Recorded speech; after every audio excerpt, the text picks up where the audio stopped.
The envelope sat on the table like an accusation. Caleb Morrison stood in his kitchen as dawn broke cold across the Montana territory. The lamp burned low on the wooden table, its flame trembling in the draft that seeped through the window cracks. Frost painted the glass in delicate patterns, nature's art rendered in ice and silence. He had been staring at the letter for 2 days now, unable to believe she meant it. 3 words in her careful handwriting. Return to sender. The morning light crept across the worn floorboards, illuminating dust motes that danced in the still air. Outside, his cattle lowed in the distance, and somewhere a rooster announced the new day with mechanical precision. But Caleb heard none of it. His world had narrowed to that single envelope, to those 3 words that might as well have been carved into his chest with a hunting knife. At 44 years old, Caleb Morrison was not a man easily shaken. His hair had gone silver at the temples, earned honestly through 15 years as a federal marshal and 3 more as a rancher. His hands bore the calluses of both professions, rough from handling reins and rifles with equal expertise. He had faced down killers in their dens. He had tracked bank robbers across 4 territories. He had looked into the eyes of death itself and had not flinched. But 3 words from a woman who had stayed only a summer had brought him to his knees. The floorboards creaked behind him.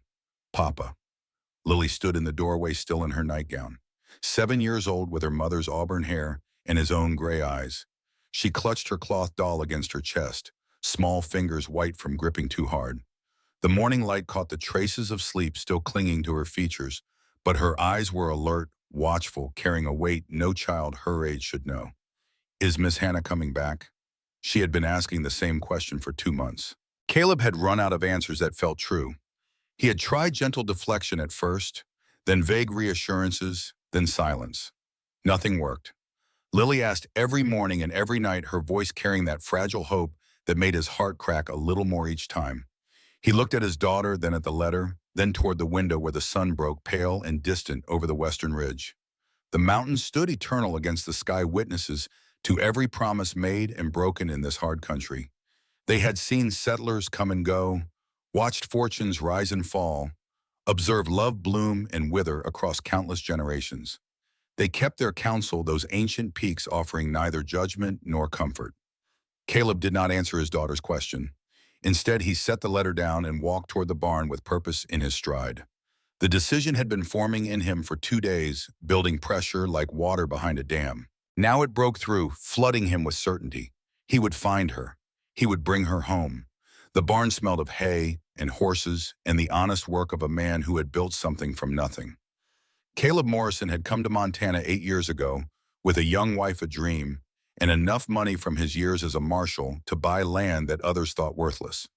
He had proved them wrong through sheer determination, transforming rocky pasture into profitable ranch land, building his herd head by head, establishing himself as one of the wealthiest cattlemen in the territory.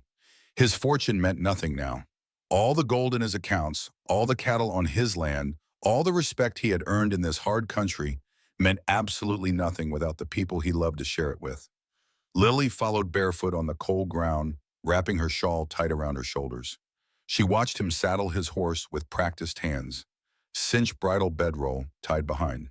He moved with the efficiency of a man who had done this 1,000 times. His movements automatic while his mind raced ahead to the journey before him. Where you going, Papa West? To find someone. He paused, one hand on the saddle horn, and looked at his daughter. Her face held hope so fragile it hurt to see, like morning frost on a flower petal, beautiful and heartbreaking in its impermanence. Miss Hannah, the name hung between them like smoke from a dying fire. Caleb felt its weight settle on his shoulders, adding to the burden he already carried. Hannah Dawson, the woman who had walked into their lives like springtime after a hard winter, and then vanished like morning mist before he could hold on to her. Yes, he said simply. He lifted Lily onto the porch where their neighbor Ruth Perkins waited. The old woman had come at first light, somehow knowing she would be needed. At 62 years old, Ruth had buried 2 husbands and raised 7 children. She had seen enough of life to read its patterns, and she had seen Caleb's face for the past 2 days. She knew what was coming before he did. Ruth's eyes asked the question, her mouth did not. Caleb just nodded once, a communication as old as the frontier itself. She nodded back, understanding, passing between them in the way of people who had seen too much to waste words on unnecessary speech. But before he could mount, Ruth pulled him aside. Her weathered hand gripped his arm with surprising strength, and her voice dropped low so Lily would not hear. Caleb, I have to tell you something about Hannah. I should have said it sooner, but I was not certain it meant anything. What about her? The week before she left, I saw her in town talking to a man. Rough-looking fellow, mean in the eyes. They were arguing, I think. Hannah looked scared. More than scared. She looked like a woman staring at a ghost from her past. Caleb felt ice form in his gut. Did you recognize him? No. But there is more. Word around town is someone has been asking about you. A man with the look of a bounty hunter asking questions about Caleb Morrison, the former marshal. Asking where you live, how many hands you employ, what your daily routine looks like. The ice spread through his veins, now cold, certainty replacing confusion. His past, it seemed, was not as buried as he had hoped. 3 years ago, he had helped convict a man named Garrett Holloway. Bank robber. Killer. The kind of man who left bodies behind like breadcrumbs, who killed not from necessity but from pleasure. The trial had been swift, the sentence harsh. Life in the territorial prison at Deer Lodge. But men like Garrett Holloway had friends. They had money hidden in places the law never found. They had long memories and the patience of snakes waiting in tall grass. If Garrett had escaped, if he had put a price on Caleb's head, then everything suddenly made a different kind of sense. Hannah's fear. Her sudden departure. The way she had pushed them away to protect them from something they did not even know existed. Be careful out there, Ruth said. Whatever is following you, it does not mean you well. Caleb nodded, but his jaw was set with new determination. He had more reason now than ever to find Hannah. Not just because he loved her, not just because Lily needed her, but because she might be in danger. She might have run not from them, but from something hunting them all. He mounted his horse. Duke shifted beneath him, sensing his rider's tension, eager to run. The bay gelding had carried Caleb through countless pursuits in his martial days, and the animal still remembered the feel of a chase. Lily stood on the porch, wrapped in her blanket, small against the rising light. Her eyes were wide and wet, but she did not cry. 7 years old, and already she knew the weight of goodbye. She had learned it when her mother died, had carried that knowledge ever since like a stone in her pocket. Then she remembered something. Her face changed determination, replacing sorrow, and she ran inside the house. Caleb waited, curious despite his urgency. A moment later, she returned, clutching something in her small hands. Take it, Papa. So Miss Hannah knows we still have it. She held up the wooden horse. Small, intricate, carved with a skill that spoke of patience and love. Hannah had made it for Lily sitting by the fire one evening with a piece of pine and a small knife. She had worked for 3 nights, shaping ears and mane and hooves with careful precision, while Lily watched in wonder. When she finally presented it to the girl, Lily had cried with joy. Now Lily was giving it back, trusting her father to carry it across whatever distance separated them from the woman who had made it. Caleb took the horse, feeling its weight in his palm. So small, yet heavy as gold. He tucked it carefully into his coat pocket over his heart. I will bring her home, he said. I promise. Lily nodded, and the trust in her eyes was the heaviest burden of all. A child's faith, absolute and unquestioning. She believed her father could do anything, could cross any distance, could overcome any obstacle. He prayed he was worthy of that belief.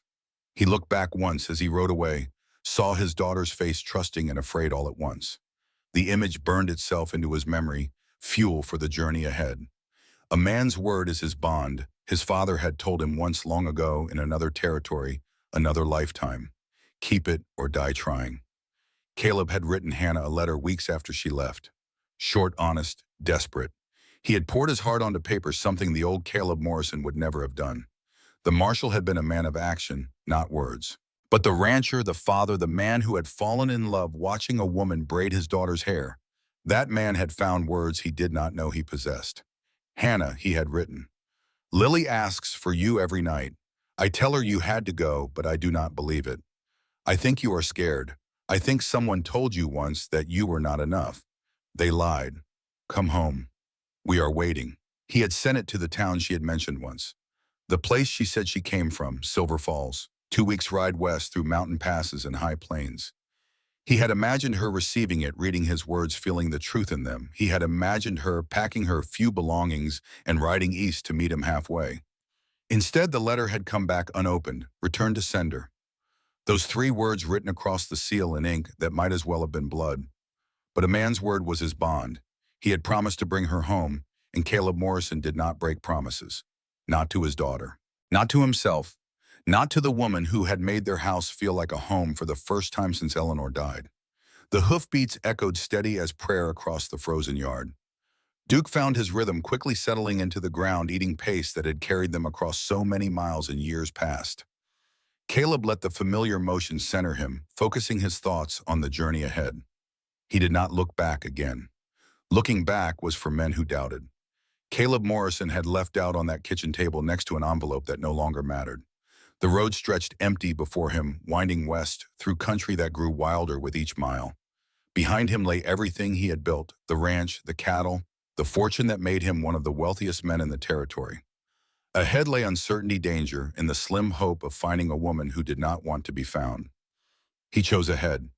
The memory came unbidden, as memories do when a man rides alone. 6 months ago, though, it felt like another lifetime now. The world had been different then.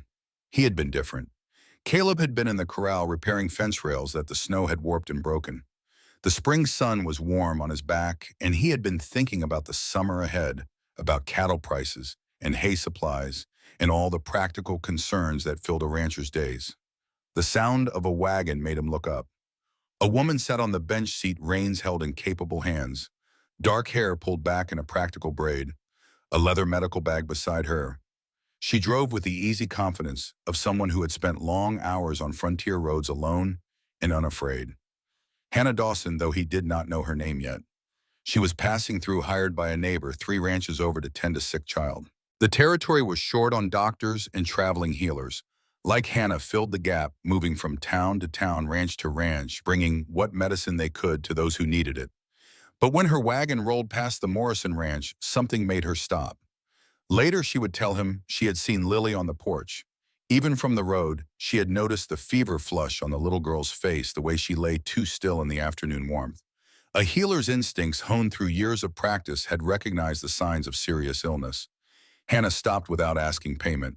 She climbed down from her wagon and walked up to the porch as if she had every right to be there, as if the ranch house had been waiting for her all along. Caleb followed, confused and somehow grateful all at once. This stranger, this woman he had never seen before, was striding toward his daughter with purpose in every step.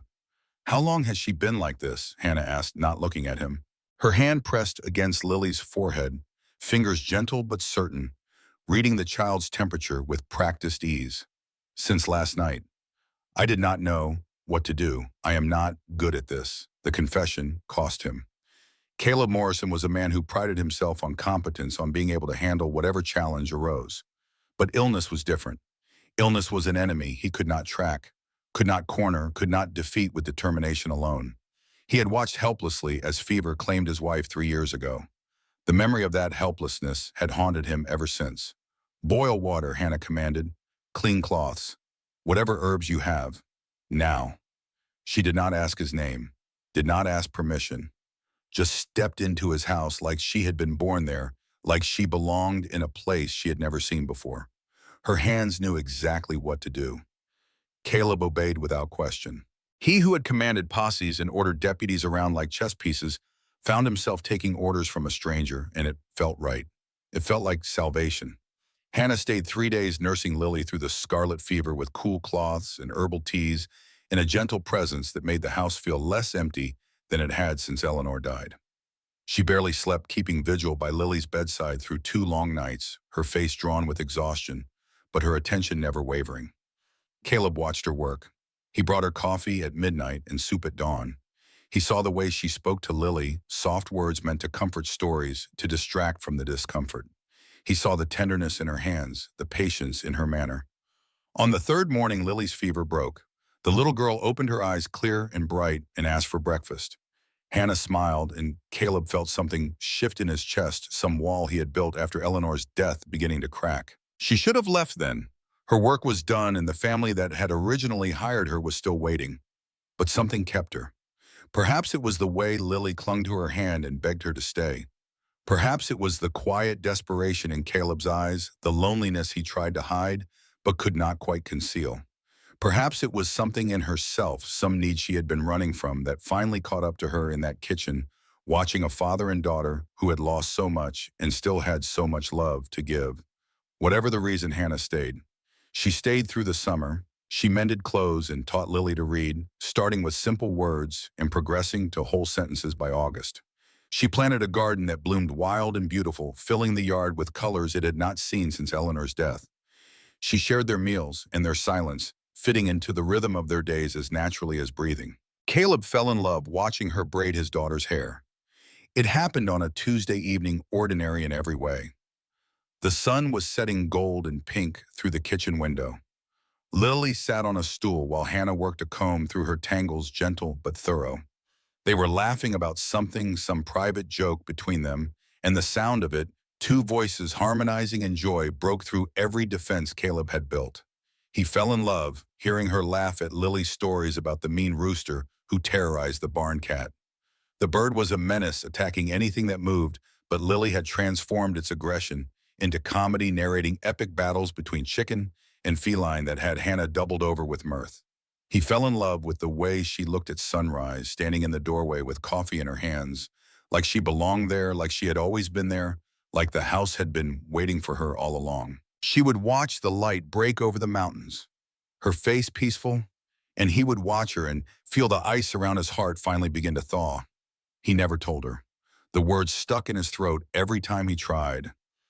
Odd, blocked by fear and old grief and the certainty that nothing good could last. He had loved once before and lost. The thought of losing again was unbearable. So he stayed silent, and she stayed through the summer, and they built something precious in that small house on the edge of the wilderness. Then one September morning, she was gone. No warning, no argument, no explanation. Just a note on the table in that same careful handwriting. I do not belong here. Forget me. Caleb had read those words 100 times, trying to find meaning in them, trying to understand what had changed. The night before had been normal. They had eaten dinner together, laughed at Lily's stories, sat on the porch watching the stars. Hannah had seemed happy, content, at peace. What had happened between starlight and sunrise to send her running? He had waited a week thinking she would come back, then another. By the third week, the waiting had become unbearable.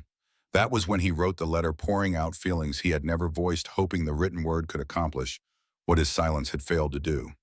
She had sent it back without reading it. Return to sender. The memory faded as Caleb crossed into rougher terrain. The grasslands gave way to foothills, and the foothills steepened toward the mountain passes ahead. Duke picked his way carefully over rocky ground, trusting his rider to guide him true. 300 miles to Silver Falls. 2 weeks of hard riding through country that showed no mercy to the unprepared. Caleb had supplies enough for the journey, and his wealth meant he could buy more at any settlement along the way.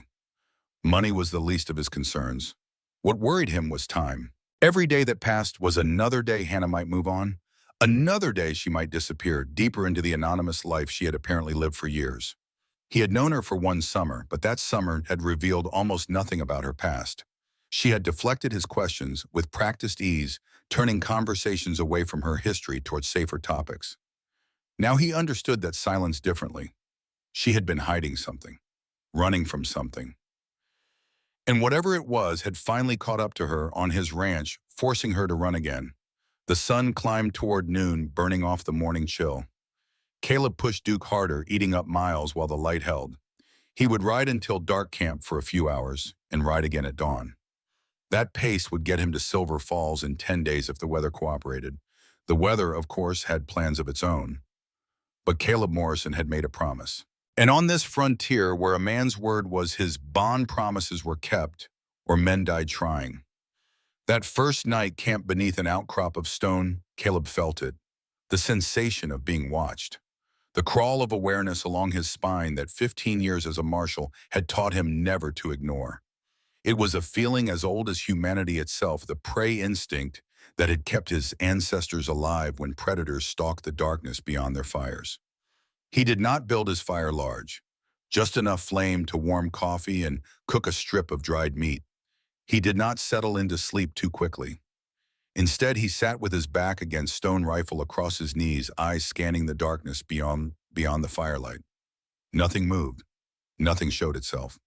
The night sounds continued: undisturbed crickets and owls and the distant howl of a coyote. An innocent night by all appearances. But something was out there. Caleb could feel it like pressure against his skin. He waited. An hour passed. 2. The fire burned low, casting dancing shadows on the rock wall behind him. His eyes grew heavy, but he did not sleep. The awareness would not let him. Around midnight he heard it. The soft scrape of boot on stone, barely audible somewhere above and to his left.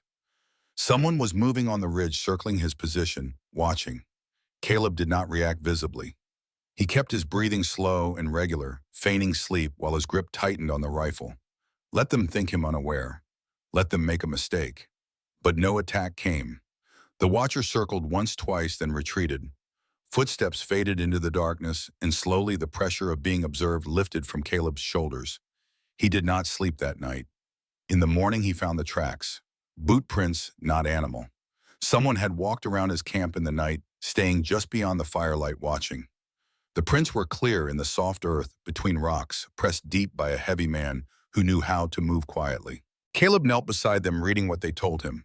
A man, experienced, patient enough to circle for hours without revealing himself. Someone who knew how to track and when to wait.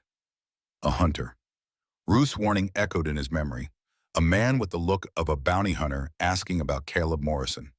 If Garrett Holloway had escaped prison, if he had put gold on Caleb's head, then this watcher made perfect sense. Bounty hunters did not care about right or wrong. They cared about payment. $500 was more than most men earned in a year. Enough to make a hunter patient. Enough to make him deadly. Caleb stood and looked west toward the mountains, toward Hannah. He had two choices now. Turn back and protect himself, or push forward and protect her. It was no choice at all. He mounted Duke and rode into the morning sun, acutely aware of the eyes that might be watching from any ridge, any stand of trees. The hunter was out there. The hunter would follow. And eventually the hunter would make his move. Caleb would be ready. The trail grew harder over the next days. Rain came on the third day, a cold, steady drizzle that soaked through his coat and chilled him to the bone. Duke soldiered on, head low against the weather hooves, finding purchase on increasingly treacherous ground. Caleb pushed through it because he had no choice. He thought of Hannah often during those wet, miserable hours, wondered where she was, wondered if she was warm and dry, wondered if she thought of him at all, or if she had already put the Morrison Ranch behind her like all the other places she had passed through. He thought of her hands so gentle with Lily, so sure when she worked. He thought of her laugh, low and warm, surprised out of her by something Lily said. He thought of the way she looked in firelight as shadows playing across her face, hiding and revealing by turns. She was running from something. That much was certain now. Whatever Ruth had seen in town, whatever man had frightened Hannah, it was connected to her sudden departure. She had not left because she stopped caring. She had left because she cared too much and thought she was protecting them. The realization settled in his chest like certainty. Hannah had pushed them away, not from cruelty, but from love. Misguided love, perhaps. Love that did not trust enough to ask for help. But love nonetheless. That changed everything. On the 9th day, trouble found him. Caleb had broken camp early, hoping to put miles behind him before the afternoon heat set in. The mountains were closer now, their snow-capped peaks gleaming white against the blue sky. Another 4 days to Silver Falls if his luck held. His luck did not hold. He heard the hoofbeats coming fast from the east. Not the sound of a traveler, the sound of someone with purpose. Aggressive. Closing. Caleb drew his rifle and waited. Duke stamped nervously beneath him, sensing danger. The rider came into view through the trees. Tall, broad-shouldered, wearing a long coat dark with trail dust. His left hand rested on his own weapon, not drawing yet, but ready. A face weathered by decades of hard living, marked by a scar that ran from temple to jaw. Eyes that held no warmth, no mercy, only calculation. The rider reined in 30 feet away. Caleb Morrison, it was not a question. The hunter had found his prey. Who is asking? Name is Silas Thorne, bounty hunter. There is paper on you, $500 dead or alive. Caleb kept his rifle steady finger near the trigger, but not on it. Not yet. I do not know what you have been told, but there is no legitimate bounty on me. Silas smiled, but there was no humor in it, just the cold amusement of a predator playing with food. Garrett Holloway says different. Says you put him away 3 years back. Says he has unfinished business. Garrett is in prison. Was in prison. Broke out 6 months ago. First thing he did was put gold on your head. Wants you brought back alive if possible. Wants to look you in the eye before he finishes you. The rain fell between them, cold and relentless. Caleb felt it running down his face, blurring his vision, but he did not wipe it away. Any movement now could trigger violence. Silas Thorne was 52 years old, he would later learn. Half Shoshone on his mother's side, raised on tracking and survival. 30 years of hunting men had honed him into something barely human anymore. A weapon that walked and talked, but had forgotten what it meant to feel. But there was something else in those cold eyes. Something that looked almost like exhaustion. Like a man who had been running too long and had forgotten why he started. So what now, Caleb asked. Now you come with me. Or I put you down and take you back over your saddle. Your choice. Caleb thought about Lily waiting at home. Thought about Hannah 3 days ahead, maybe in a town that did not know a man was riding through hell to reach her. He thought about the promise he had made, the words he had spoken with his daughter watching. I cannot do that, he said quietly. I made a promise. Promises do not spend, friend. Gold does. Then I guess we have a problem. They moved at the same time. Caleb fired first. The crack of his rifle split the morning, echoing off the rocks. The shot caught Silas in the shoulder, spinning him sideways. Blood sprayed in a red arc, spattering his long coat. Silas's return fire went wide, the impact throwing off his aim. The bullet passed so close to Caleb's head, he felt its wind against his ear. Silas clutched his shoulder, blood seeping between his fingers.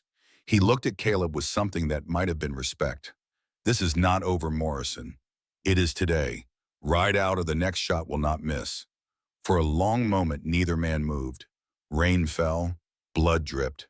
The horses stamped and snorted, eager to flee the tension that crackled in the air. Then Silas wheeled his horse and disappeared into the trees, leaving a trail of blood and rage behind him. Caleb lowered his rifle. His hands were shaking from adrenaline and fear. He had made an enemy today. A wounded enemy was a dangerous enemy. His father used to say that wounded men got mean, got desperate, got creative. But he could not worry about Silas Thorne now. He had a promise to keep, and every hour mattered. He touched his coat pocket, felt the small wooden horse solid against his chest. Lily had pressed it into his hands that morning, tears streaming down her face. Take it, Papa, so Miss Hannah knows we still have it. The horse was small but heavy with meaning, a circle of love carved in pine. His daughter's faith made tangible. Caleb mounted Duke and rode west into country that grew rougher and colder with each mile. Behind him, a hunter licked his wounds and planned revenge. Ahead, a woman hid from the only people who had ever truly wanted her to stay. He would find her, he would tell her the truth. And whatever came after, at least she would know. At least she would know that someone had ridden 300 miles through storms and bullets, and doubt to tell her one simple thing. You belong. The mountains rose before him, snow-capped and ancient, caring nothing for the struggles of men below. Caleb Morrison rode toward them anyway, because a man's word was his bond, because his daughter was waiting, because somewhere beyond those peaks, a woman was running from love, and he intended to catch her. The sun set behind the mountains, painting the sky in shades of fire and gold. Caleb made camp in a hollow between boulders, building his fire small and keeping his rifle close. Somewhere out there, Silas Thorne was doing the same, nursing his wound and planning his next move. Let him plan, let him follow. Caleb had faced worse odds in his years as a marshal. He had tracked killers through worse country. He had survived ambushes and gunfights and the kind of violence that broke lesser men. He would survive this too. For Lily, for Hannah, for the family he refused to let slip away. The stars emerged one by one, diamonds scattered across black velvet. Caleb watched them and thought of Hannah standing in his doorway at sunrise, coffee in her hands, peace on her face. He thought of Lily laughing at her stories, reaching for her hand, calling her almost mama before catching herself. He thought of the life they could have, the three of them, if only Hannah would believe she deserved it. Return to sender. 3 words that had broken him. But broken things could be mended. Broken things could be made whole again. He had learned that watching Hannah heal his daughter.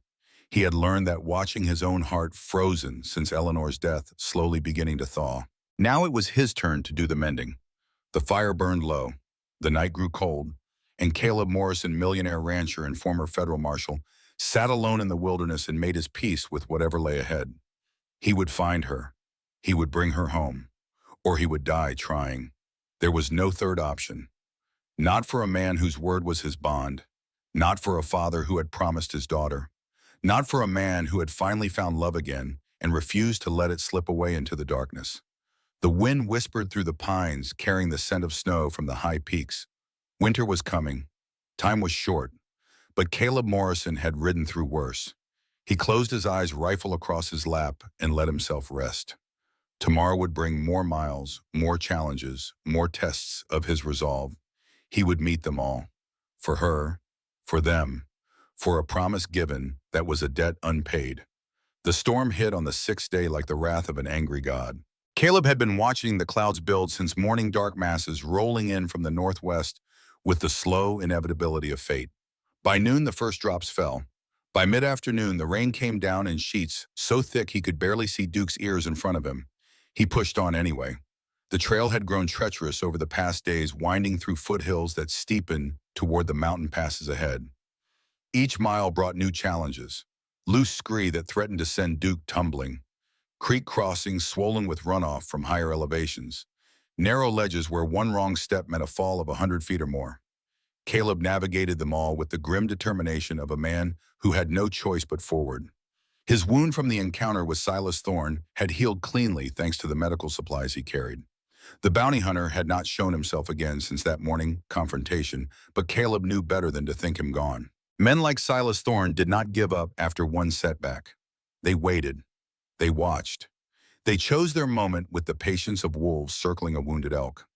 Somewhere behind him, the hunter was following. Caleb could feel it in his bones. But that was a problem for another day. Right now, his only enemy was the weather. The Blackwater River appeared through the rain like a gray serpent, swollen and angry. Under normal conditions, the crossing would have been simple. The river ran shallow here, barely reaching a horse's belly at the deepest point. Caleb had forded it a dozen times in his years traveling this country, but 3 days of rain had transformed the Blackwater into something else entirely. The water churned brown with mud and debris, carrying branches and rocks in its furious current. Whitecaps formed where the flow crashed against boulders. The roar of it filled the air, drowning out even the thunder that rolled across the mountains. Caleb reined Duke to a stop at the water's edge and studied the crossing. Any man with sense would camp here and wait for the water to recede. A day, maybe two, and the river would return to its normal docile self. But Hannah was still days ahead. Every hour he waited was an hour she might use to disappear further into the anonymous life she had been living. He could not afford to wait. He thought of Lily standing on the porch, the wooden horse clutched in her small hands. He thought of the trust in her eyes when she made him promise to bring Hannah home. He thought of all the mornings since Hannah left, waking to silence, where there should have been laughter. Caleb urged Duke forward. The horse resisted at first, planting his hooves and tossing his head. Duke was no fool. He could see the danger as clearly as his rider. But Caleb was insistent, pressing with his knees, speaking low words of encouragement that were swept away by the wind. Finally, Duke stepped into the water. The cold hit like a physical blow. Caleb gasped as the river climbed past his boots, past his knees, soaking through his trousers with water so cold it burned. Duke struggled against the current, powerful legs churning, neck stretched forward with effort. They were halfway across when disaster struck. A log came hurtling down the river, invisible until it was nearly upon them. Caleb saw it at the last moment in a dark mass spinning in the current and tried to turn Duke away. Too late. The log struck the horse's hindquarters with a sound like a thunderclap. Duke screamed and reared. Caleb felt himself sliding, his grip on the reins failing. Then he was in the water, the current ripping him away from his horse, tumbling him like a leaf in a hurricane. He went under. The world became chaos. Brown water filled his nose, his mouth. He could not tell, up from down, could not find the surface, could not breathe. The current spun him, battered him against rocks, dragged him deeper. His lungs burned, his vision darkened at the edges. In that moment, Caleb thought of them. Lily and Hannah, the two people who mattered most in the world. He saw his daughter's face, trusting and afraid. He saw Hannah standing in his doorway at sunrise, coffee in her hands, peace in her eyes. He was not ready to leave them, not like this, not drowned in a nameless river 100 miles from either one. Something deep inside him refused to quit. Caleb kicked hard, fighting the current with everything he had left. His hand struck something solid, a root jutting from the riverbank. He grabbed it with desperate strength, pulling himself toward the surface, toward air, toward life. His head broke the water. He gasped, coughing and choking, but alive. Still alive. The current tried to tear him away, but Caleb held on. He pulled himself hand over hand along the route until his knees found purchase on the rocky bank. Then he was crawling out of the river, collapsing on the muddy shore, chest heaving, rain hammering down on his back. He lay there for a long time, too exhausted to move, listening to his own ragged breathing and the roar of the river that had nearly claimed him. When he finally raised his head, Duke was standing on the opposite bank, shaking water from his coat. The horse looked at his rider with what might have been reproach. Caleb laughed, a broken sound that was half sob. He was on the wrong side of the river. His supplies were with Duke. His rifle was somewhere at the bottom of the Blackwater, lost forever in the churning brown water. But he was alive. And if he was alive, he could still keep his promise. It took Caleb 2 hours to find a crossing point narrow enough to attempt. He waded through chest-deep water, fighting the current every step, until finally he staggered onto the far bank where Duke waited. The horse nuzzled his shoulder as if to say he had never doubted his rider would make it. Caleb wrapped his arms around Duke's neck and allowed himself one moment of weakness. Just one moment to shake, to acknowledge how close he had come to dying alone in that river, leaving Lily an orphan and Hannah forever lost. Then he straightened his spine and checked his remaining supplies. His rifle was gone, claimed by the Blackwater, along with most of his food. But his saddlebag had survived, and inside it he found the old Colt revolver he always carried as backup. 6 shots, not much against a man with a rifle, but better than nothing. He would need to find a replacement before Silas Thorne caught up with him. The trading post he remembered from years past should be a few days ahead. His wealth could solve this problem at least. He mounted up. He had a promise to keep. The 7th day dawned clear and cold, the storm having blown itself out during the night. Caleb rode through a world washed clean, every color more vivid, every edge sharper.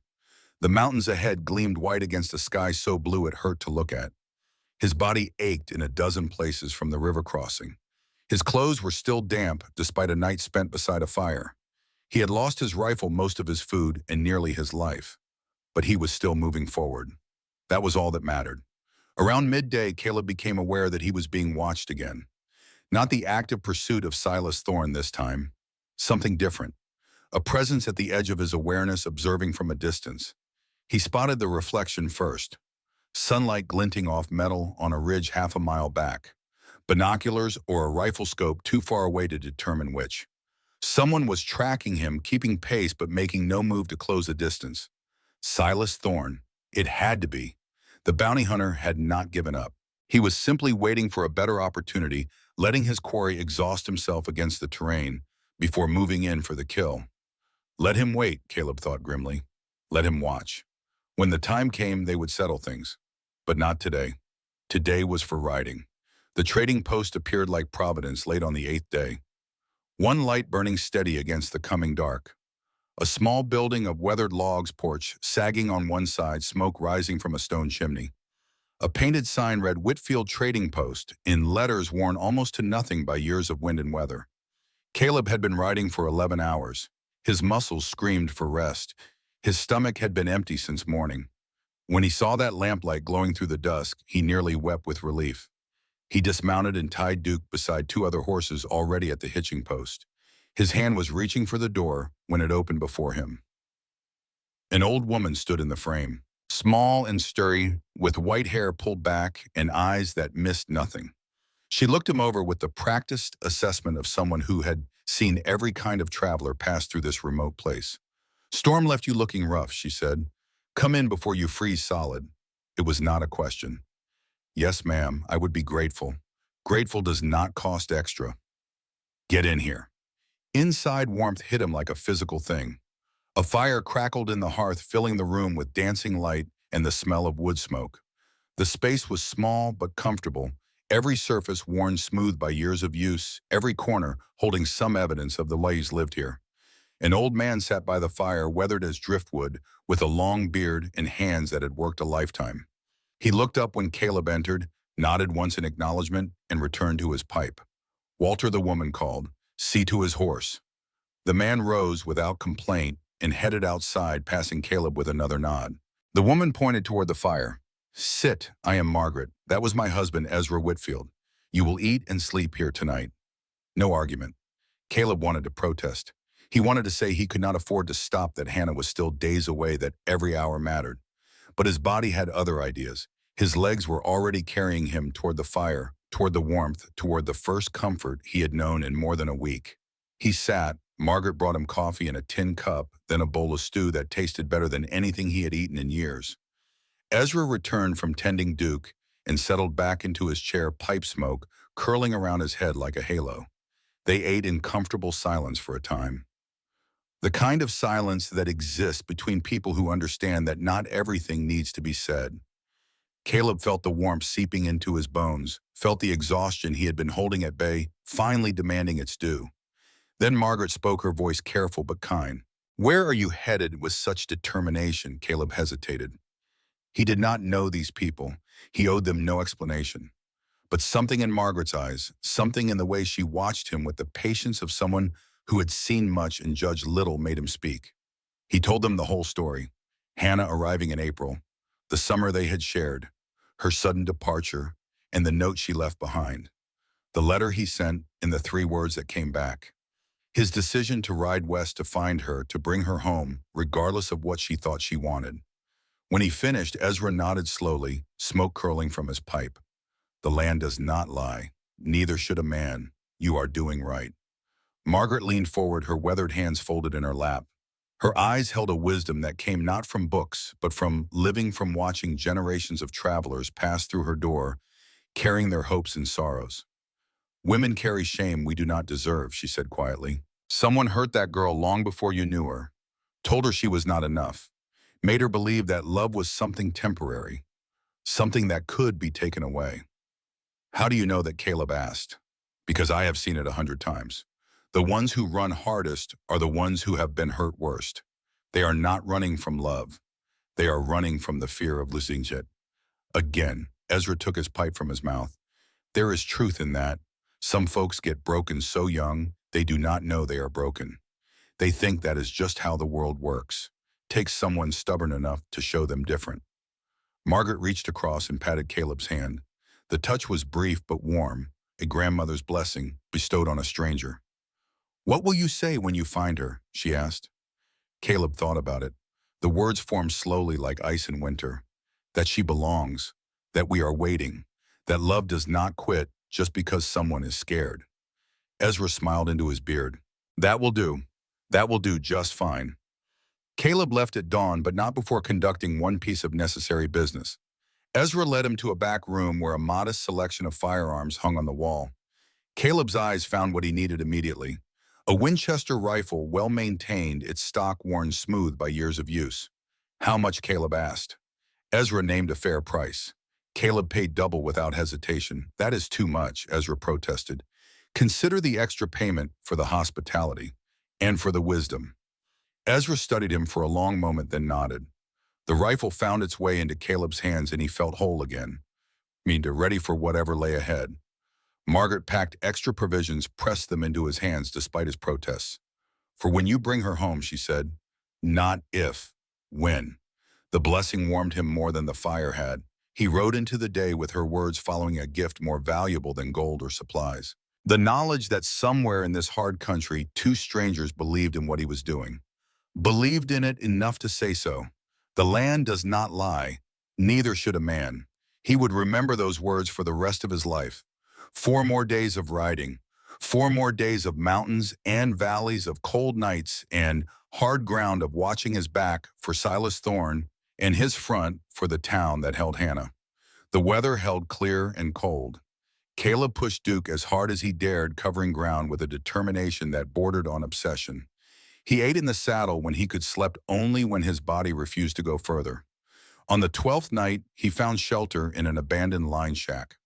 3 walls solid, 1 collapsed roof leaking in 3 places. But it was out of the wind, and that was enough. He built a small fire near the one good wall-tended Duke in the attached lean-to, then sat alone with the sound of wind whistling through the gaps in the timber. 12 days on the trail now. 2 more if the weather held, and his information was right. 2 more days to Silver Falls. He pulled the letter from his coat. The paper had softened from handling the ink beginning to blur at the edges. He had read it 100 times since she sent it back, but he read it again now, speaking the words aloud to the empty room, to the wind, to whatever power listened to foolish men on desperate errands. Hannah, Lily asks for you every night. I tell her you had to go, but I do not believe it. I think you are scared. I think someone told you once that you were not enough. They lied. Come home. We are waiting. His voice was the only sound besides the wind. Rough and tired, carrying all the weight of 300 miles and 12 days of doubt, he folded the letter carefully and tucked it away. 2 more days. He would make it, had to. You carved toys for my daughter, he said to the darkness. You taught her to read. You made us whole. If you think I am not coming, you do not know Montana men. The wind howled in response, offering neither agreement nor objection. It did not matter. Caleb Morrison had stopped needing validation somewhere around day 5. All he needed now was the strength to keep riding. He found it in the memory of Lily's face. He found it in the image of Hannah standing in his doorway at sunrise. He found it in the promise he had made and refused to break. Sleep came eventually, fitful and full of dreams. He dreamed of rivers and storms, of bounty hunters and wooden horses, of a woman with dark hair running always just beyond his reach. When he woke, the fire had burned to embers, and the first gray light of dawn was seeping through the gaps in the walls. 2 more days. He saddled Duke and rode west. Silver Falls appeared through the afternoon haze on the 13th day. The town was small, barely more than a collection of weathered buildings huddled together against the emptiness. One main street running east to west, a white church steeple rising above the other rooftops. 2 saloons facing each other across the muddy thoroughfare. A handful of shops and homes scattered without particular planning. Caleb reined Duke to a stop at the edge of town and studied the place that had become his destination. Somewhere in those few dozen buildings, Hannah Dawson was hiding, living under another name probably, working some job that kept her fed and sheltered, trying to forget the summer she had spent in Montana, the family she had left behind. He would not let her forget. The general store seemed the logical place to start. Caleb dismounted and tied Duke to the hitching rail, aware of how he must look after 2 weeks on the trail. Mud-covered and exhausted beard, grown wild clothes hanging loose from weight he had lost to hard riding and short rations. He looked more like an outlaw than a millionaire rancher on a righteous errand. The shopkeeper eyed him with undisguised suspicion as he entered. Help you, I am looking for a woman, Caleb said. Dark hair, quiet. Name is Hannah Dawson. The shopkeeper's expression changed just slightly, a flicker of recognition quickly suppressed. Do not know that name. Please, I have come a long way. Something in Caleb's voice must have convinced him. Perhaps the exhaustion. Perhaps the desperation he could not quite hide. Perhaps something deeper. Some recognition of a man on a mission that mattered. The shopkeeper's face softened. There is a seamstress rents a room above Mrs. Caldwell's boarding house. She goes by Hannah Harper. Not Dawson. White building at the end of the street. Caleb thanked him and walked back outside on legs suddenly unsteady. 13 days, 300 miles, all of it leading to a white building at the end of a muddy street in a town he had never seen before. His heart was pounding harder than it had when Silas Thorne drew down on him. This was different. This was everything. The boarding house was exactly as described. White painted wood, 2 stories, a covered porch with rocking chairs that had seen better days. Flowers grew in boxes beneath the windows, a woman's touch in an otherwise utilitarian town. Caleb stood outside for a long moment, trying to steady his breathing, trying to find the right words. 2 weeks had led to this. Everything had led to this. He climbed the steps and knocked. The woman who answered was older, gray-haired, with sharp eyes that assessed him immediately. Mrs. Caldwell, he assumed. The boarding house keeper who had given Hannah shelter when she needed a place to hide. Help you, it was not quite a question. My name is Caleb Morrison. I am here to see Hannah Harper. Tell her I rode from Montana. Mrs. Caldwell studied him a moment longer. Her eyes lingered on his trail-worn clothes, his exhausted face, the desperation he could not quite conceal. Whatever she saw there made her nod. Wait here. She disappeared inside. Caleb stood on the porch, hat in hands, trying not to hope too hard, trying not to think about what would happen if Hannah refused to see him. 5 minutes passed. They felt like hours. The afternoon sun beat down on his back. Somewhere a dog barked. A wagon rattled past on the street behind him. Normal sounds of a normal day in a small frontier town. His world had narrowed to a doorway and the woman who would or would not appear in it. Mrs. Caldwell returned. Her expression told him everything before her words did. She says to go home. She will not see you. The words hit like a fist. Caleb stared at her, disbelieving. 300 miles, 13 days, a river that nearly killed him, a bounty hunter on his trail, all of it to hear those words from a stranger's mouth. She will not see me. That is what she said. But can I just talk to her? Just for a moment. His voice cracked on the last word. All the exhaustion and desperation of 2 weeks finally breaking through the wall he had built around them. Mrs. Caldwell's face softened slightly. She glanced back toward the stairs, then at Caleb. When she spoke again, her voice was gentler. She is crying up there. Has been since I told her you came. That is not a woman who wants you gone, Mr. Morrison. That is a woman who thinks she does not deserve you to stay. Caleb looked up at the second-floor windows. One showed lamplight flickering despite the afternoon sun.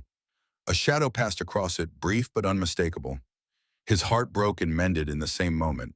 He walked down the steps slowly, stood in the street beside Duke. He could leave now, ride home, respect her wishes. Tell Lily he had tried, that sometimes trying was not enough. He looked up at her window again. Then he sat down on the boarding house steps. Mrs. Caldwell opened the door behind him. What are you doing? Caleb looked at her steadily. His voice was quiet but certain. Waiting. For what? As long as it takes. She studied him a long moment. Something in her expression shifted, recognition perhaps, or respect. Then she nodded once and went back inside, closing the door softly behind her. Caleb settled against the railing. The wood was hard beneath him, but he did not care. The sun moved across the sky, shadows lengthening. People passed on the street, gave him curious looks. Moved on. He did not move. He did not explain. Around midnight, Mrs. Caldwell brought him coffee.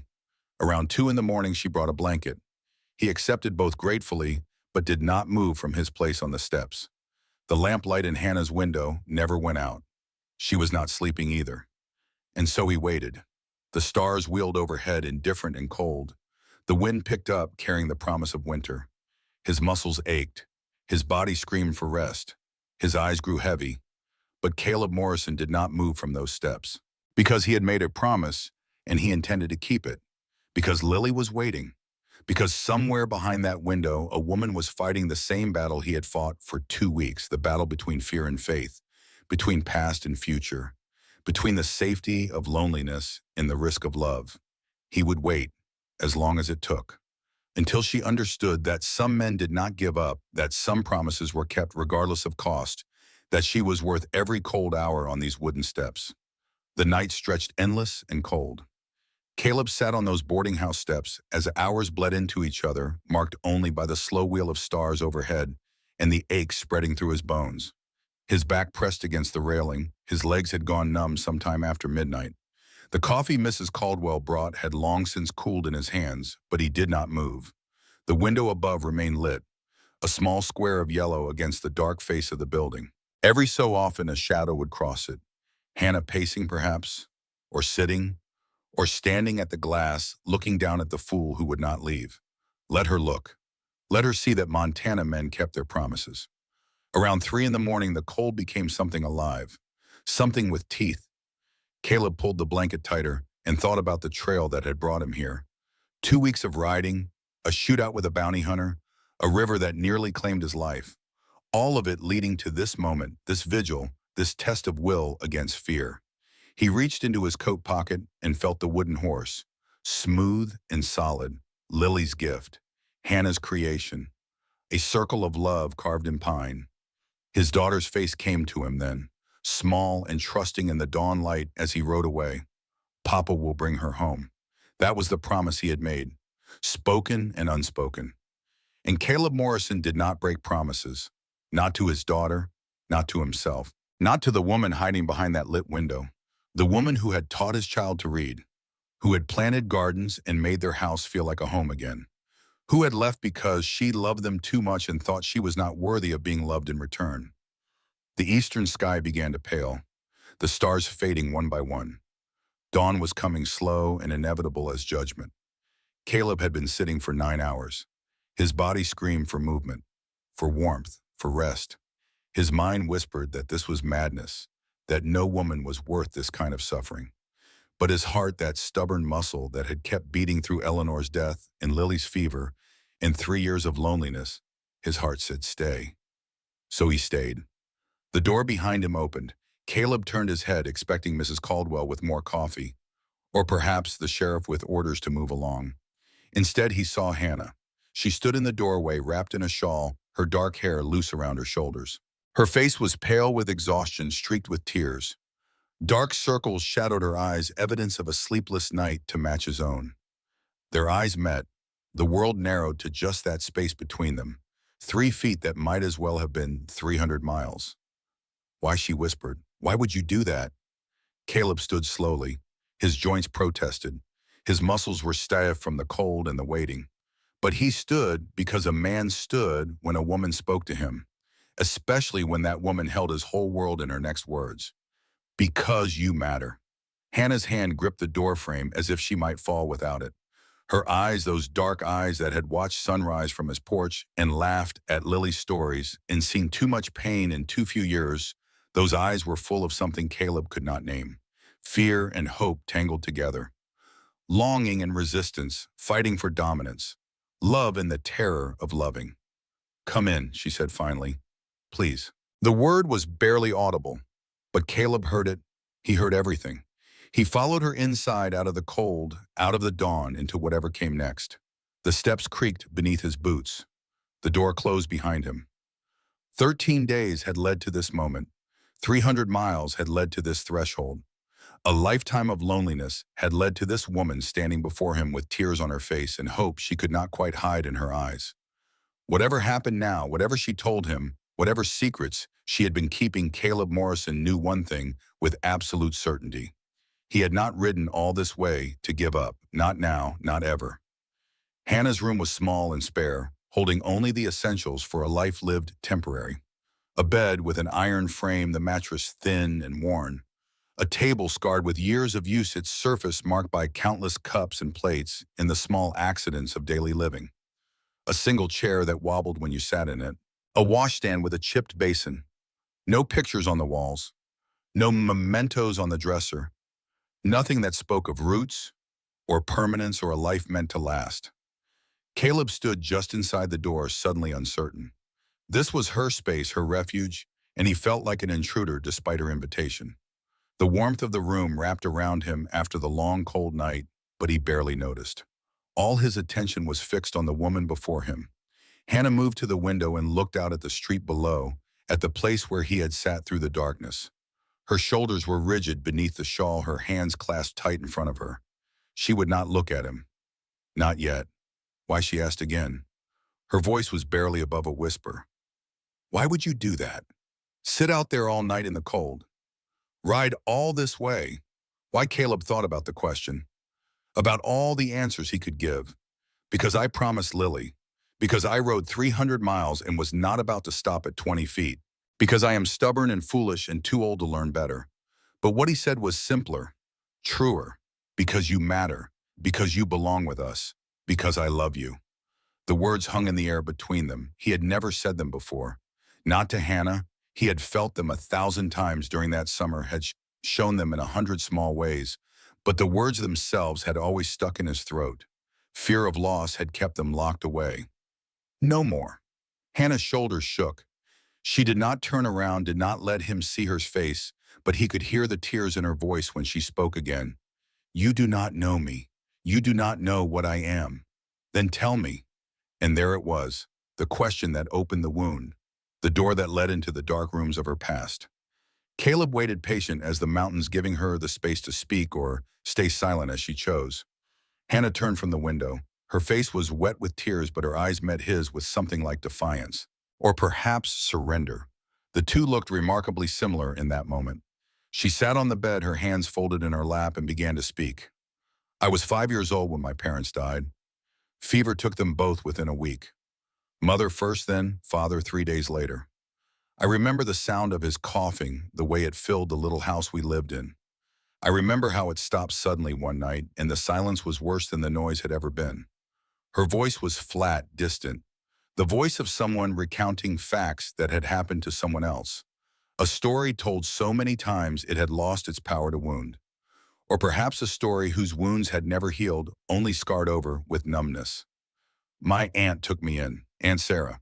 She had 5 children already, but family was family, and in those days you did not turn away an orphan, even if you could barely feed the mouths you already had. I stayed with her for a year. I tried so hard to be good, to be helpful, to be invisible so I would not be a burden.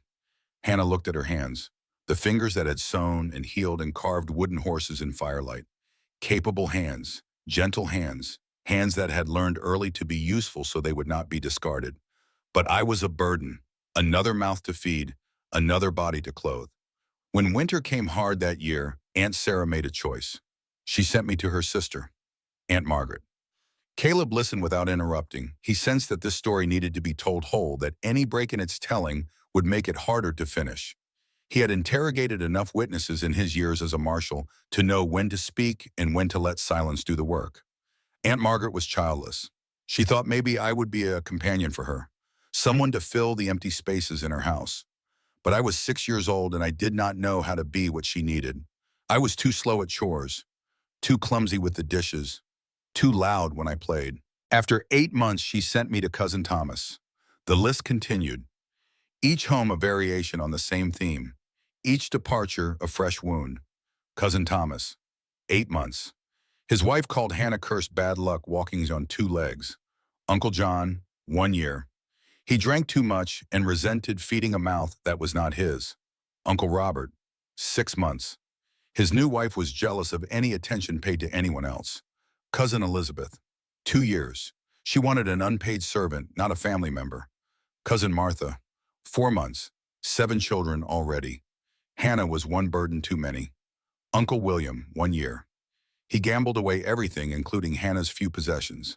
And finally, Aunt Rebecca, the one who looked 14-year-old Hannah in the eye and said the words that would echo through her entire life. You are a burden nobody wants. Time you learn to take care of yourself. 7 homes, 7 rejections, 7 lessons in the same brutal truth. She was not wanted, not loved, not enough. I learned not to hope, Hannah said. I learned to keep my things in a bag, always ready to move. I learned not to make friends because I would just leave them. I learned that love was conditional, that it could be taken away, that I was not the kind of person who got to keep good things. Her eyes met Caleb's, and in them he saw the accumulated pain of those years. The wounds that had never properly healed, the scars that still ached when the weather turned cold. So when I came to your ranch, when you and Lily were so kind, when it started to feel like home, I waited. Waited for the moment when you would realize I was not worth keeping. Waited for you to send me away like everyone else had. But I never did. No, you never did, and that terrified me more than anything. Caleb moved then, slowly, carefully. He crossed the small room to sit in the wobbling chair near her bed. He wanted to reach for her hand but did not dare. Not yet. He could sense she was not finished. There was more to the story. There is something else, he said gently. Something you have not told me. Hannah nodded. Fresh tears spilled down her cheeks, but she did not wipe them away. His name was Victor Crane. She spoke it like a curse, like something bitter on the tongue. Caleb felt his hands tighten on the arms of the chair, old instincts rising. The marshal in him recognized the tone of a victim speaking about her abuser. When I was 15, I ran out of relatives willing to take me. But I needed work, needed a place to stay. I heard about a ranch owner looking for help. Victor Crane. He seemed decent enough at first. Paid fair, treated me respectful, gave me a room in the back of the ranch house. Hannah's voice went quieter, harder. That lasted about a year. Then he started drinking more, started looking at me differently, started saying things that made my skin crawl. One night he came to my room, drunk, tried to force his way inside. Where did you go anywhere? Everywhere. I learned healing from a woman in Denver, traveled with her for 2 years before she died. After that, I went from town to town, never staying long, never using my real name, because I was afraid Victor would find me. Did he? Hannah nodded and more tears slid down her face. He found me in Montana, a week before I left your ranch. He rode up when you were out with the cattle, when Lily was inside. He told me he would make trouble, would claim I stole from him, would have the law on me. Or worse, her voice broke. He said he would hurt Lily, just to punish me for running. Understanding crashed over Caleb like cold water. She had not left because she stopped caring. She had left to protect them. She had taken the danger away, drawn it after her like a hunter drawing a predator away from a wounded companion. She had sacrificed her own happiness to keep them safe. So you ran again. I always run. It is what I know how to do. Caleb leaned forward. His voice was intense. Urgent. And did running work? Did Victor forget about you? Hannah looked away. No, he is here, in Silver Falls. I saw him 2 days ago. The sun was fully up now, streaming through the window in bars of gold and shadow. Voices rose from the street below as the town woke to another day. But in that small room, time seemed suspended. Two people caught in a moment that would decide everything. Caleb stood and walked to the window. He looked down at the street, at the people passing, at the normal flow of a normal day in a small frontier town. Somewhere down there, Victor Crane was walking around thinking he had won, thinking he had driven Hannah into hiding forever, thinking his power over her was absolute and eternal. The Marshal and Caleb, the part of him that had spent 15 years hunting men who hurt the innocent, that part wanted to find Victor right now and settle things the way such things were settled in hard country, quick and final and without mercy.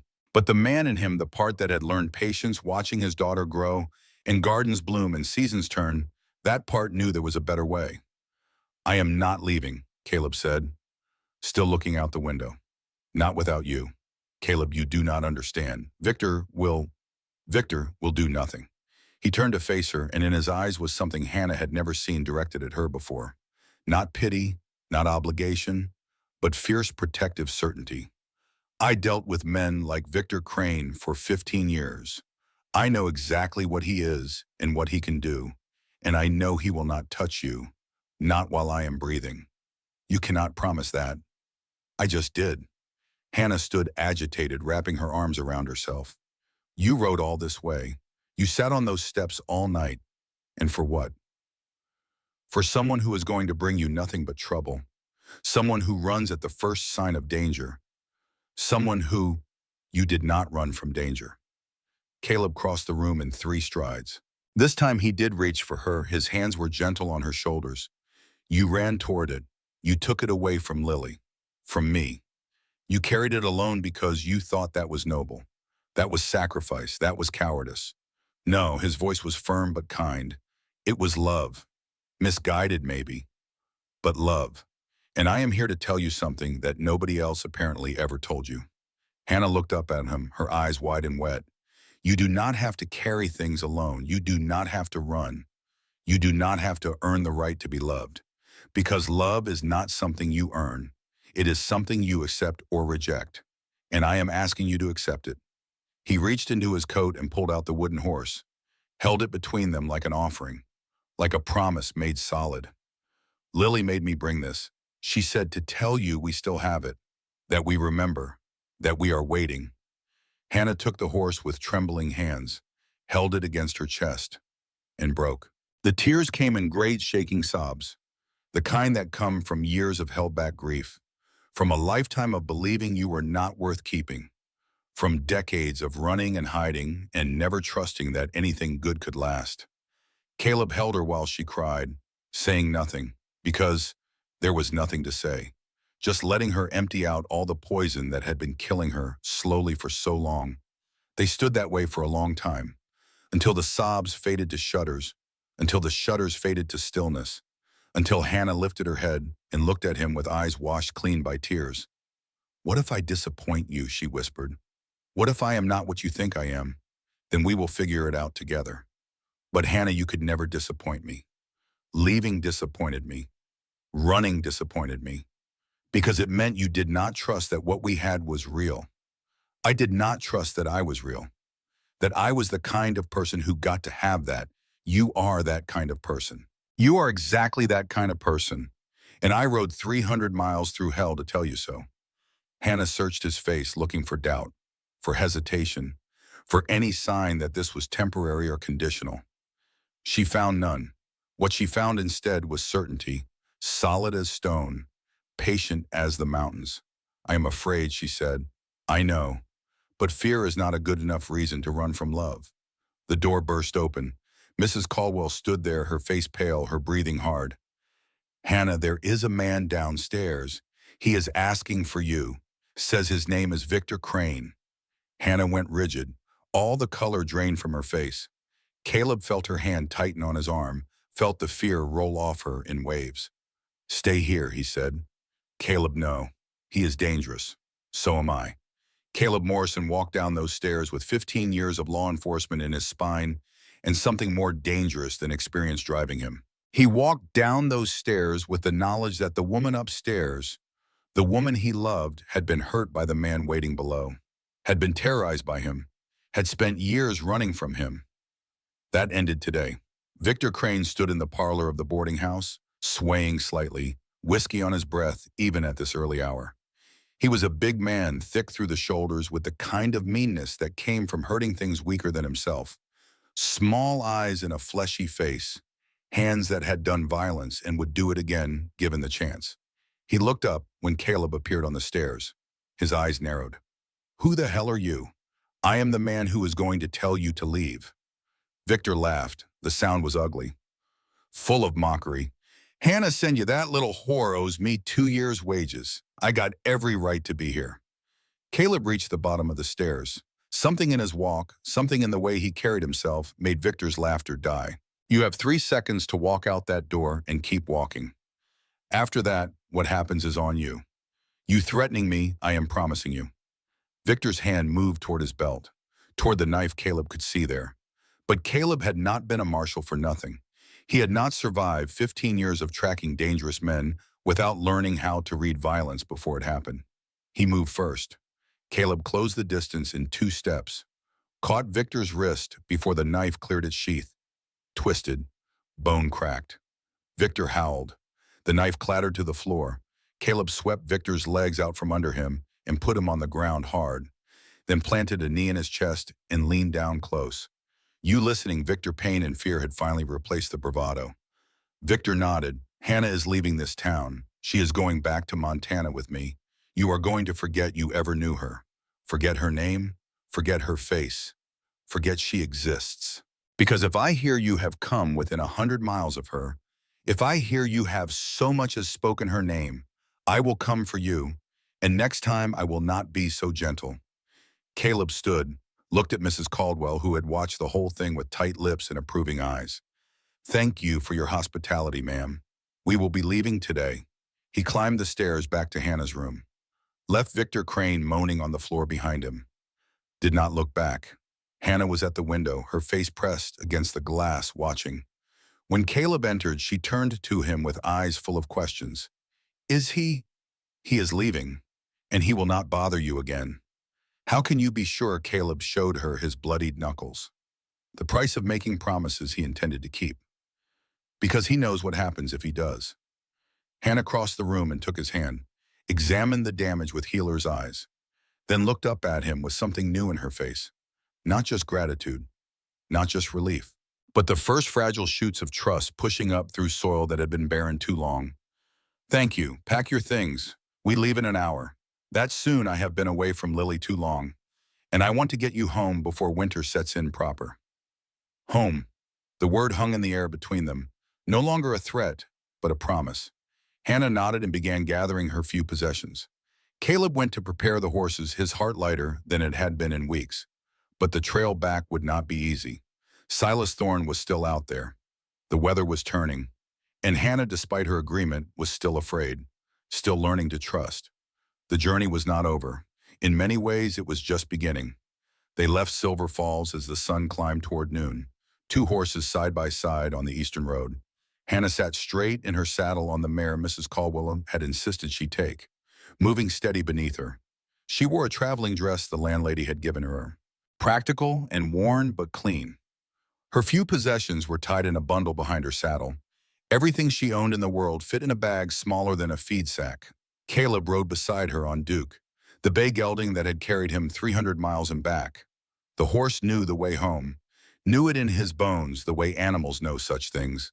His ears were pricked forward, eager, but Caleb kept the pace measured, unhurried. Hannah was still fragile, still processing what she had agreed to. Every few miles he would glance at her, checking, making sure she had not changed her mind, making sure she was real and this was real, and they were truly riding home together. The first hour passed in silence, comfortable enough. Hannah watched the country roll by, the high plains giving way slowly to foothills, the autumn grass golden in the sunlight. It was beautiful in a stark way, this land, demanding and unforgiving, but honest. The mountains rose ahead, their peaks already white with early snow. "How long will it take?" Hannah asked finally, her voice small against the vastness. "5 days if the weather holds, maybe 6. That is faster than your journey here. I know the way now, and I am not stopping to ask directions or wait out storms in line shacks." He paused, then added softly, "And I have a reason to get home quick." Hannah looked at him, questions in her eyes. "Lily, she has been without both of us too long, and she is waiting. She knows I went to find you, knows I would not come back without trying everything. What if she is angry with me for leaving? Lily does not have anger in her, not for people she loves. She has hope, though, so much hope it scares me sometimes." Hannah was quiet, thinking about the little girl she had taught to read, the child who had called her almost mama once before catching herself. The memory was sweet and sharp all at once. "I missed her," Hannah said. "Every day. I missed both of you." "Then why did you send the letter back?" It was the first time Caleb had asked directly. Hannah owed him an answer. She took a breath, gathering the words. "Because I thought if I read it, I would not be able to stay away. And I thought I had to stay away to keep you safe from Victor. But more than that," she struggled, trying to articulate something she barely understood herself. "I thought if I read your words, if I let myself hope, and then it all fell apart anyway, it would hurt worse than anything before. So I sent it back, told myself I was being strong. But you were not. No, I was being a coward." Caleb reached across the space between their horses and took her hand. The touch was brief, just a moment of connection. But it steadied something in Hannah that had been unsteady for too long. "You are here now. That is what matters." They rode on. The silence between them grew warmer, easier. Hannah found herself relaxing into the rhythm of the ride, into the solid presence of the man beside her, into the possibility that maybe, just maybe, this could work. 3 days into their journey, Caleb's whole body went tense. His hand moved to his rifle. His eyes scanned the rocks above them with the practiced alertness of a man who had lived with danger. "What is it?" Hannah asked, her own fear rising. "We are being followed. Someone who has been tracking us since we left Silver Falls." Hannah felt ice in her stomach. Victor, no. Someone else. He pointed to a ridge behind them. For just a moment, Hannah saw it. A figure on horseback, too far away to make out details, but real, following, who Caleb's jaw tightened. A bounty hunter named Silas Thorne. "There is a price on my head, put there by a man I sent to prison 3 years back. Silas and I had a disagreement on the trail west. I thought I had convinced him to let it go. You shot him, he shot at me first." Caleb glanced at her. "I did not tell you because I did not want you to worry, but looks like he has healed up and come back. What do we do?" "We keep riding, make for that stand of rocks ahead. Take cover if we need to." But Hannah listened to me. He turned in his saddle, his gray eyes intense. "If shooting starts, you run. You take that mare and you ride for home, and you do not look back. You hear me? I am not leaving you. You will if I tell you to. Promise me." Hannah looked at him, at the determination in his face, the fear underneath it. Fear not for himself, but for her. She thought about all the people in her life who had sent her away, who had made her leave. But this was different. This was not rejection. This was protection. I promise, she said, though the words tasted like ash. They rode faster now, pushing the horses, making for the shelter of the rocks. The sun was falling toward the western horizon, painting everything gold and shadow. Behind them, the rider was closer. No longer trying to hide, they reached the rocks as the sun touched the mountaintops. Caleb dismounted fast, pulled Hannah down, positioned the horses behind the largest boulder. He checked his rifle, his movements efficient, practiced. Stay low, he said, and remember your promise. Then they waited. The sound of hoofbeats grew louder, echoing off the stone walls of the pass. Hannah crouched behind the boulder, her heart hammering, her hands shaking. She had never been near violence like this, had spent her life running from conflict, not facing it. But Caleb stood calm as stone, rifle ready, eyes tracking the approaching rider. Whatever came, he would meet it standing. That was who he was. The rider came into view. Silas Thorne. He stopped 50 feet away, hands visible, not reaching for his weapon. But something had changed in him since their last encounter. The predatory alertness was gone from his posture. His wounded shoulder was bound with clean cloth, evidence of time spent healing. But more than that, the hunger in his eyes had faded. In its place was something that looked almost like exhaustion, or perhaps resignation. Hannah could see the gun at his hip, the rifle strapped to his saddle, but Silas made no move toward either. Morrison, Silas called out. His voice carried across the distance, calmer than before, almost weary. Thorne, you got yourself a woman now. That what this was all about? That is none of your concern. Silas was silent for a moment. His horse shifted beneath him, and he winced slightly as the movement jarred his wounded shoulder. I have been following you for 3 days, he said, watching, thinking.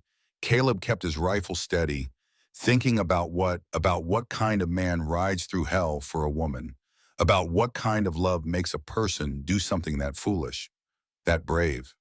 Silas shook his head slowly. I used to know. I used to be that kind of man. Long time ago, he looked past Caleb at Hannah, then back again. When he spoke next, his voice held something neither of them expected. Regret. My wife left me 5 years back. Could not stand what I had become, she said. The hunting, the killing, the nights I did not come home. He shifted in his saddle. Hannah saw pain cross his face. Not from his wound, from something deeper. She was right to leave. I was a bastard then. Worse now. Caleb did not lower his rifle.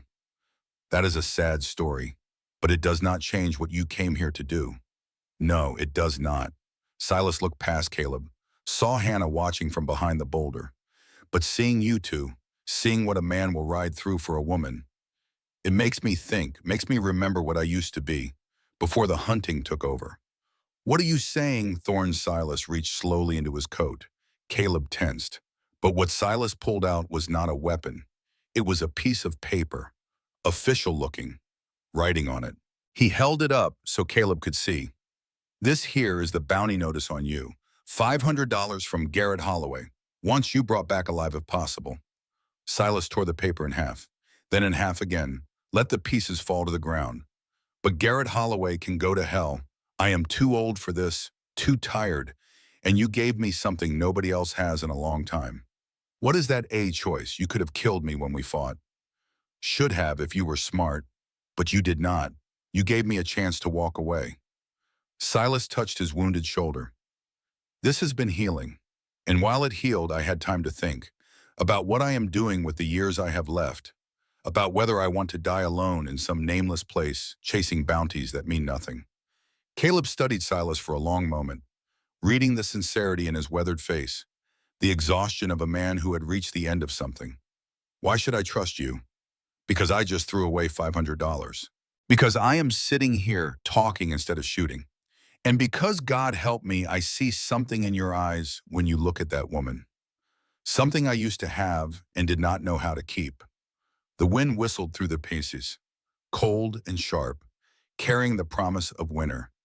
Hannah watched both men, hardly daring to breathe, knowing that whatever happened next would determine whether they made it home or died here among the rocks.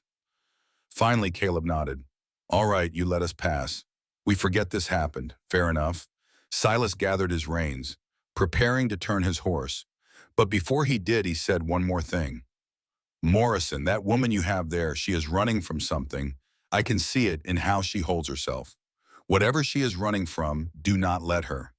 Make her stand. Make her see she is worth keeping. Because the running never stops unless someone makes you stop. Then Silas Thorne wheeled his horse and rode back the way he came, disappearing into the lengthening shadows. Caleb and Hannah stood in silence, watching until he was gone, neither quite believing what had just happened. Hannah came out from behind the boulder, her legs shaky. That was the bounty hunter, the one who shot at you. That was him. He just let us go. He did. Caleb looked down at the torn pieces of paper scattered on the ground, then up at the sky where the first stars were beginning to show. Maybe there is more good in the world than I thought. Or maybe he was just tired. Either way, we are alive and he is gone. Hannah felt something loosen in her chest, some knot of tension she had been carrying since Silver Falls.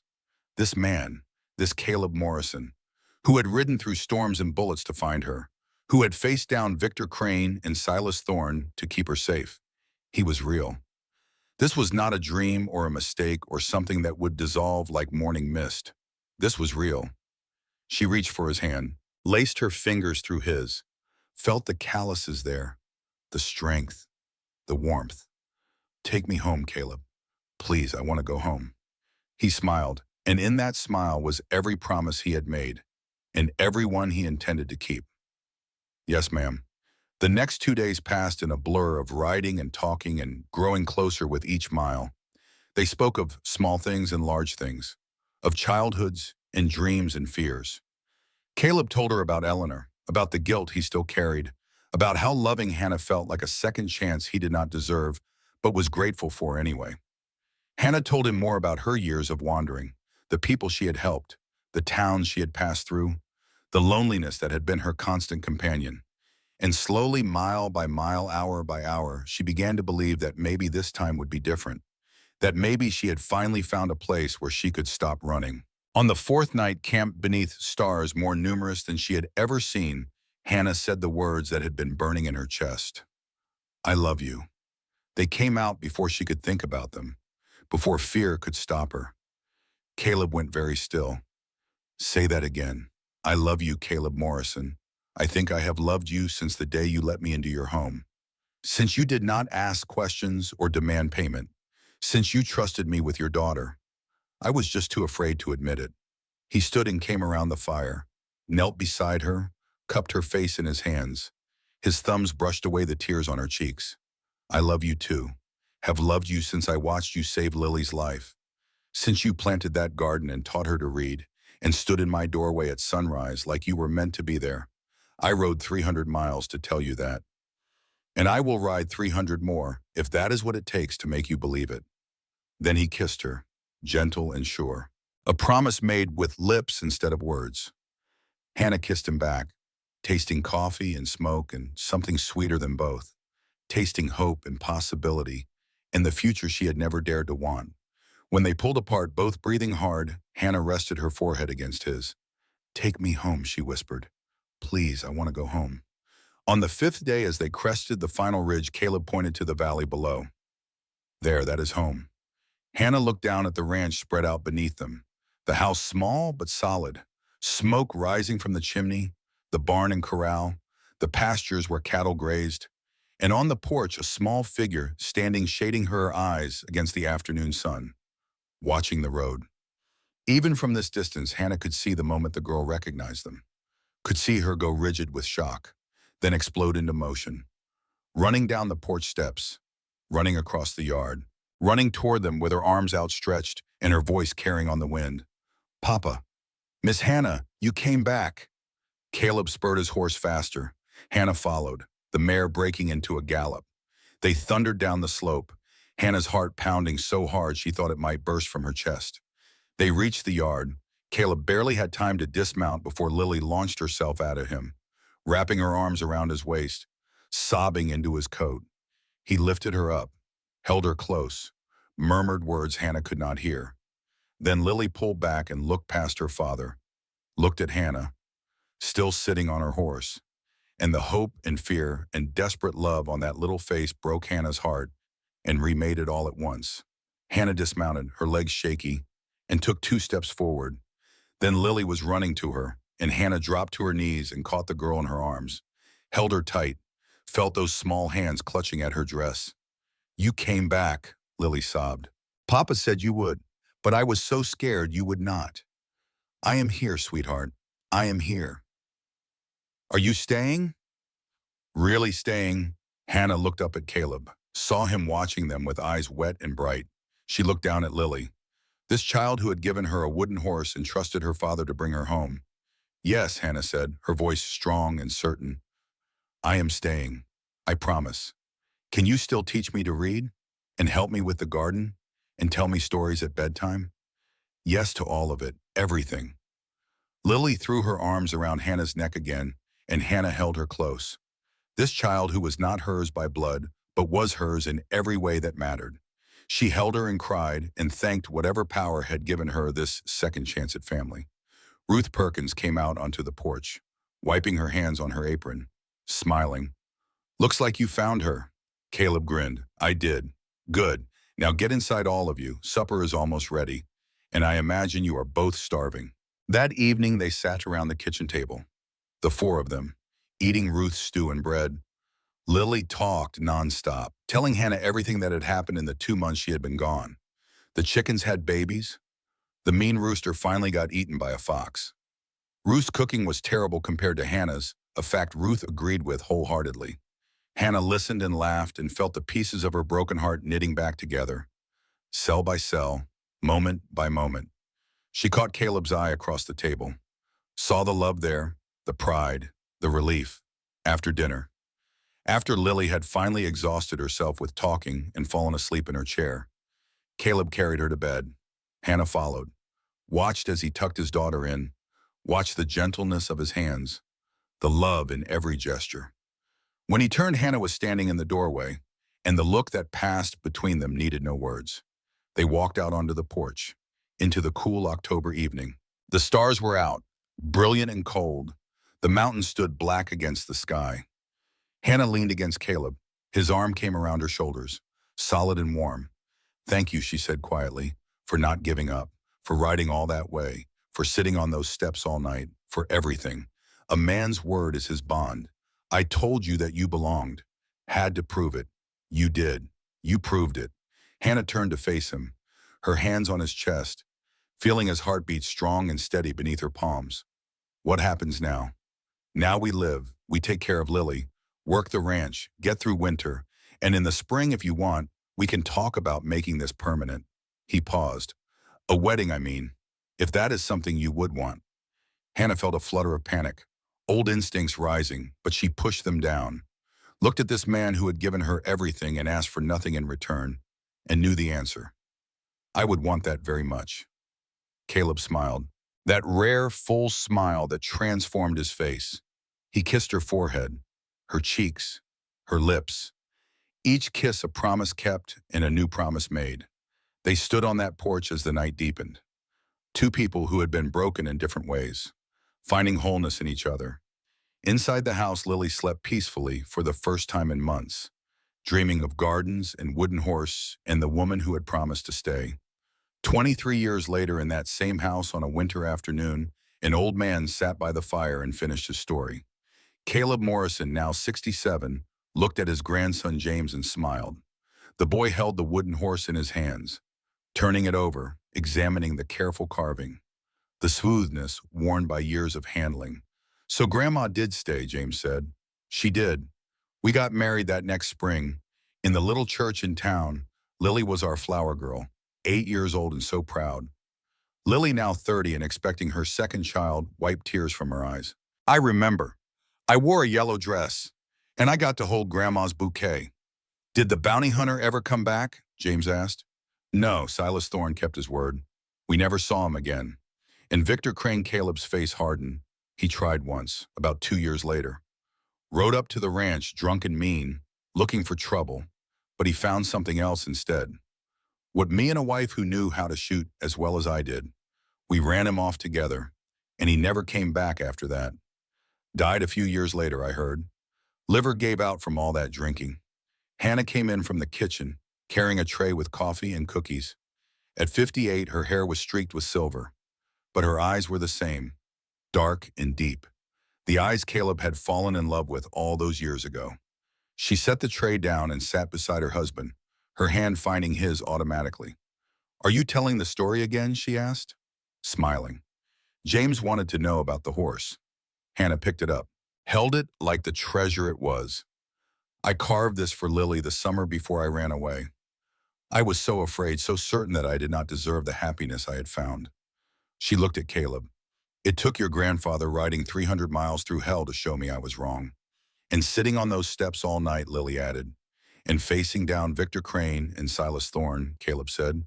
"And refusing to give up when any sane man would have Hannah finished." James looked at his grandparents, at the way their hands were intertwined, at the history written in the lines of their faces and the love in their eyes. "That is the best story I ever heard." Caleb ruffled the boy's hair.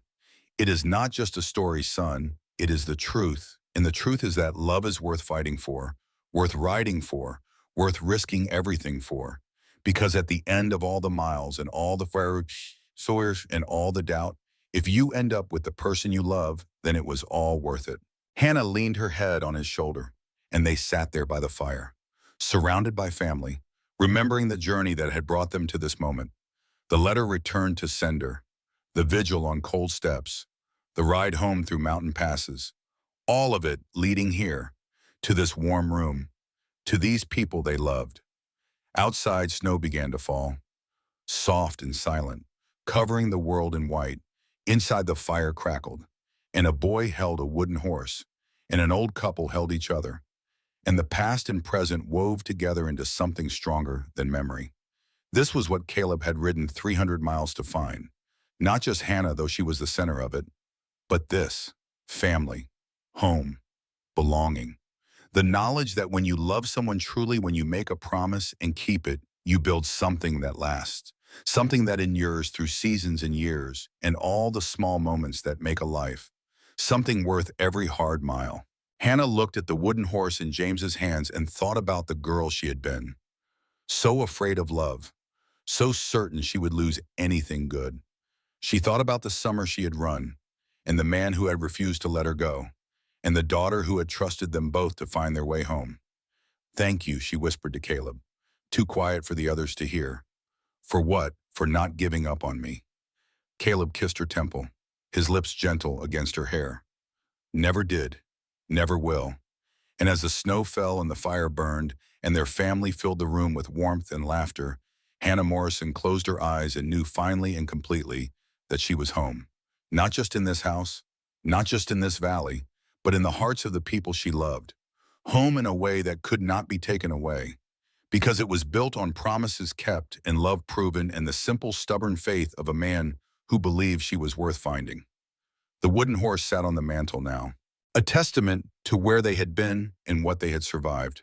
A reminder that sometimes the bravest thing you could do was stop running, was let yourself be found, was trust that the love being offered was real and lasting and meant for you. Hannah had spent most of her life learning that lesson, but she had the rest of her life to live it. And that, she thought, as Caleb's arm tightened around her, and Lily laughed at something James said was more than she had ever dared to hope for. It was everything. The stars wheeled overhead, the same stars that had watched over Caleb on those long, cold nights riding west. The mountains stood eternal, the same mountains that had tested him and tried to break him and failed. Hannah looked at the wooden horse on the mantel. Such a small thing to carry so much meaning. A circle of love carved in pine, connecting past to present, loss to redemption, fear to faith. She thought about the girl she had been, running, always running, believing she would never deserve to stay anywhere. She thought about the man beside her, the one who had refused to let her go. "Thank you," she whispered one more time, "for showing me I was wrong." Caleb pulled her closer. His voice was rough with emotion, but certain as stone. "Took you long enough to believe it." Hannah laughed. The sound filled the room, mixing with Lily's voice and James's questions and the crackle of the fire. The sound of family, the sound of home. Outside, the snow kept falling, soft and silent, covering the world in white. Inside, love had won. It always would.